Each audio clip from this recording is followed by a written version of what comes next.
আসসালামু আলাইকুম, সবাইকে আমন্ত্রণ জানাচ্ছি আমার দেশ টপ নিউজে। সঙ্গে আছে আমি হুমায়রা নাওচিন। দর্শক, শুরুতেই জানিয়ে দেব সংবাদ শিরোনাম। ব্যাংকারদের উদ্বেগের পর ইসলামী ব্যাংকে পর্যবেক্ষক নিয়োগ। হামের উপসর্গে 8 শিশুর মৃত্যু।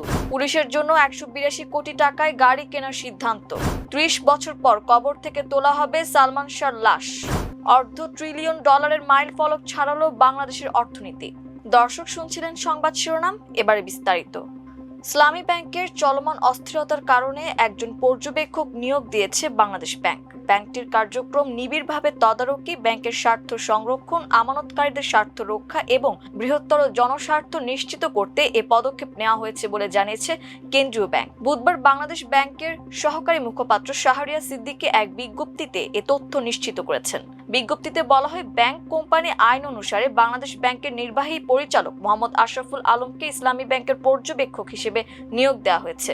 কেন্দ্রীয় ব্যাংক জানিয়েছে, পর্যবেক্ষক হিসেবে মোহাম্মদ আশরাফুল আলম ব্যাংকের পরিচালনা পর্ষদের সভা সহ সংশ্লিষ্ট কার্যক্রমে অংশ নেবেন। পাশাপাশি ব্যাংকের সার্বিক কার্যক্রম সম্পর্কে বাংলাদেশ ব্যাংককে প্রয়োজনীয় তথ্য ও পর্যবেক্ষণ প্রদান করবেন। বাংলাদেশ ব্যাংক বলেছে, দেশের ব্যাংকিং খাতের স্থিতিশীলতা, সুশাসন, স্বচ্ছতা ও জবাবদিহিতা নিশ্চিত করতে তারা প্রতিশ্রুতিবদ্ধ। ইসলামী ব্যাংকে পর্যবেক্ষক নিয়োগের এ উদ্যোগ ব্যাংকটির কার্যক্রমে আস্থা, শৃঙ্খলা ও সুশাসন আরও শক্তিশালী করতে সহায়ক হবে বলে আশা করা হচ্ছে। সাম্প্রতিক সময় ইসলামী ব্যাংকের পরিচালনা পর্ষদ ও নতুন চেয়ারম্যান নিয়োগকে কেন্দ্র করে একদল গ্রাহকদের মধ্যে মতবিরোধ এবং বিক্ষোভের ঘটনা ঘটেছে।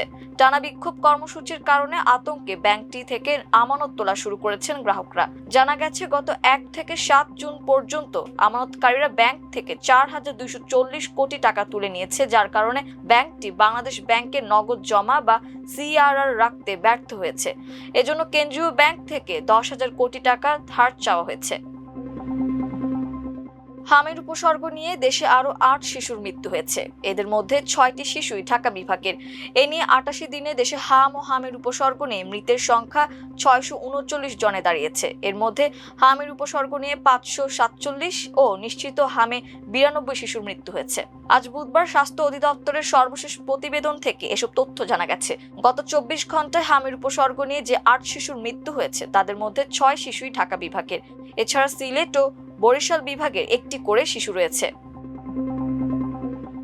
সরকার বাংলাদেশ পুলিশের অপারেশনাল সক্ষমতা বাড়াতে 212টি ডাবল কেবিন পিকআপ কেনার সিদ্ধান্ত নিয়েছে। এজন্য মোট ব্যয় ধরা হয়েছে 182 কোটি 32 লাখ টাকা।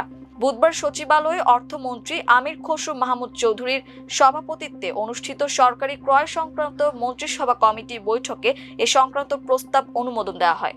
স্বরাষ্ট্র মন্ত্রণালয়ের উত্থাপিত প্রস্তাব অনুযায়ী চলতি 2025-26 অর্থ বছরে সরাসরি ক্রয় পদ্ধতি অনুসরণ করে যানবাহনগুলো কেনা হবে। অনুমোদিত সিদ্ধান্ত অনুযায়ী রাষ্ট্রায়ত্ত প্রতিষ্ঠান প্রগতি ইন্ডাস্ট্রিজ লিমিটেড 182 কোটি 32 লাখ টাকার চুক্তির আওতায় এসব পিকআপ সরবরাহ করবে। সরকারি সূত্র জানিয়েছে, দেশের বিভিন্ন এলাকায় আইন শৃঙ্খলা রক্ষা, টহল কার্যক্রম পরিচালনা, অপরাধ দমন এবং জরুরি অভিযানে পুলিশের কার্যক্রম আরও গতিশীল করতে এসব যানবাহন কেনা হচ্ছে।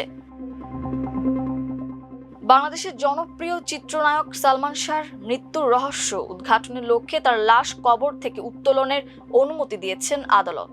নির্বাহী ম্যাজিস্ট্রেটের উপস্থিতিতে লাশ উত্তোলন, সুরতহাল প্রতিবেদন তৈরি এবং ময়নাতদন্ত সম্পন্ন করার নির্দেশ দেওয়া হয়েছে। ঢাকা মেট্রোপলিটন ম্যাজিস্ট্রেট জুয়েল রানার আদালত গত 24 মে এই আদেশ দেন।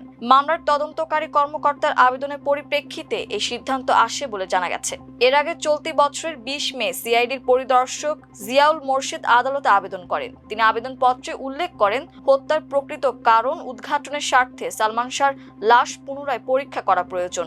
আদালত আবেদন মঞ্জুর করার পর প্রয়োজনীয় প্রশাসনিক কার্যক্রম শেষে লাশ উত্তোলন ও ময়নাতদন্ত প্রক্রিয়া সম্পূর্ণ করা হবে বলে জানিয়েছেন তিনি। মামলার নথি অনুযায়ী 1996 সালের 6 সেপ্টেম্বর সকালে সালমান শাহ নিউ স্কাটন রোডের বাসায় অসুস্থ অবস্থায় পাওয়া গেলে তাকে দ্রুত হাসপাতালে নেওয়া হয়। পরে চিকিৎসকরা তাকে মৃত ঘোষণা করেন। ওই সময় রমনা থানায় একটি অপমৃত্যু মামলা দায়ের করা হয় এবং সিলেটের শাহজালাল রহমতুল্লাহ মাজার প্রাঙ্গণে তাকে দাফন করা হয়। উল্লেখ্য, 1996 সালে সালমান শাহর মৃত্যুর পর থেকে বিষয়টি নিয়ে নানা বিতর্ক ও সন্দেহ জনমনে বিদ্যমান রয়েছে।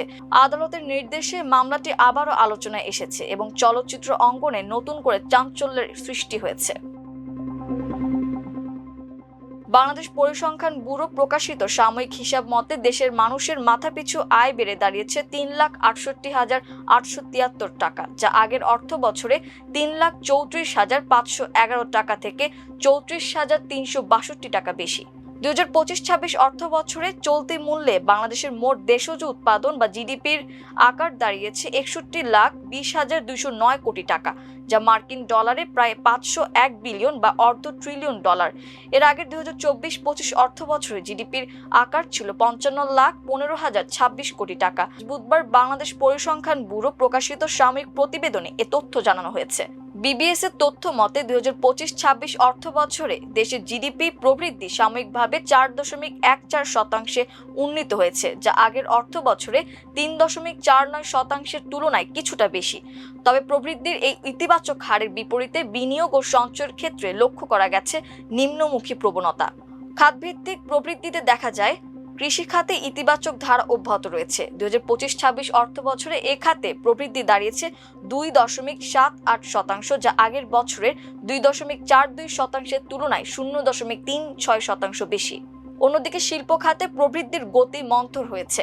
সাময়িক হিসাবে শিল্প খাতে প্রবৃদ্ধি দাঁড়িয়েছে 2.86%, যা 2024-25 অর্থ বছরে 3.71%-এর তুলনায় 0.85% কম। দর্শক, এই ছিল আমার দেশ টপ নিউজে। এতক্ষণ আমাদের সঙ্গে থাকার জন্য অসংখ্য ধন্যবাদ। আল্লাহ হাফেজ।